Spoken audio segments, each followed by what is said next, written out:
ನೇತ್ರಾವತಿ ನದಿ ತೀರದಲ್ಲಿ ಶವಗಳನ್ನು ಹೂತಿಟ್ಟ ಕೇಸ್ಗೆ ಬಿಗ್ ಟ್ವಿಸ್ಟ್ ಸಿಗ್ತಾ ಇದೆ. ಇಲ್ಲಿ ಎಸ್ಐಟಿ ತನಿಖೆ ವೇಳೆ ಬುರುಡೆ ರಹಸ್ಯ ಕೊನೆಗೂ ಬಯಲಾಗ್ತಾ ಇದೆ. ಬುರುಡೆ ತಂದಿದ್ದು ಗಿರೀಶ್ ಮಟ್ಟಣ್ಣನವರ್ ಅಂತ ಹೇಳಿ ಜಯಂತ್ ವಿಚಾರಣೆ ವೇಳೆಯಲ್ಲಿ ಸ್ಫೋಟಕ ಮಾಹಿತಿಯನ್ನು ಬಿಚ್ಚಿಟ್ಟಿರೋದು. ಸೂತ್ರಧಾರಿಗಳಿಗೆ ಸುತ್ತಿಕೊಳ್ತಾ ಇದೆ ನೇತ್ರಾವತಿ ತೀರದ ಬುರುಡೆ ಕೇಸ್ಗಳು. ಆರಂಭದಿಂದಾನೂ ಕೂಡ ಸೂತ್ರಧಾರಿಗಳಂತಾನೆ ಬಿಂಬಿತ ಆಗಿರೋದು. ನಮಗೂ ಗೊತ್ತಿಲ್ಲ ಇವರು ಬಿಂಬಿತ ಆಗಿದ್ದಾರೆ, ಇದರ ಹಿಂದೆ ಇವರಿದ್ದಾರೆ ಅಂತ ಹೇಳಿ.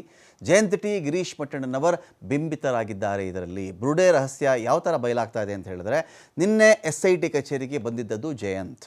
ತಡರಾತ್ರಿವರೆಗೂ ವಿಚಾರಣೆಯನ್ನು ಫೇಸ್ ಮಾಡಿದ್ದು ಜಯಂತೆ. ಇವತ್ತು ಗಿರೀಶ್ ಮಟ್ಟಣ್ಣನವರಿಗೆ ವಿಚಾರಣೆಗೆ ಬರಬೇಕು ಅಂತೇಳಿ SIT ಬುಲಾವ್ ಕೊಟ್ಟಿದೆ. ಅದರಂತೆ ಇವತ್ತು ಗಿರೀಶ್ ಮಟ್ಟಣ್ಣನವರ್ ತೀವ್ರ ವಿಚಾರಣೆಯನ್ನು ಫೇಸ್ ಮಾಡಿದ್ದಾರೆ. ಇವತ್ತು ಕೂಡ ಇಬ್ಬರನ್ನು ವಿಚಾರಣೆ ಮಾಡಿರೋದು SIT ಮುಖ್ಯಸ್ಥ ಪ್ರಣವ್ ಮೊಹಾಂತಿ ನೇತೃತ್ವದಲ್ಲಿ ನಡೆದಂಥ ವಿಚಾರಣೆ ಇದು. ವಿಚಾರಣೆ ವೇಳೆಯಲ್ಲಿ ಕಕ್ಕಾಬಿಕ್ಕಿಯಾಗಿದ್ದಾರೆ ಜಯಂತ್. ಈ ವೇಳೆಯಲ್ಲಿ ಬುರುಡೆ ತಂದಿದ್ದು ನಾನಲ್ಲ, ಮಟ್ಟಣ್ಣನವರ್ ಅಂತ ಹೇಳಿ ಜಯಂತ್ ಉತ್ತರ ಕೊಟ್ಟಿದ್ದಾರಂತೆ.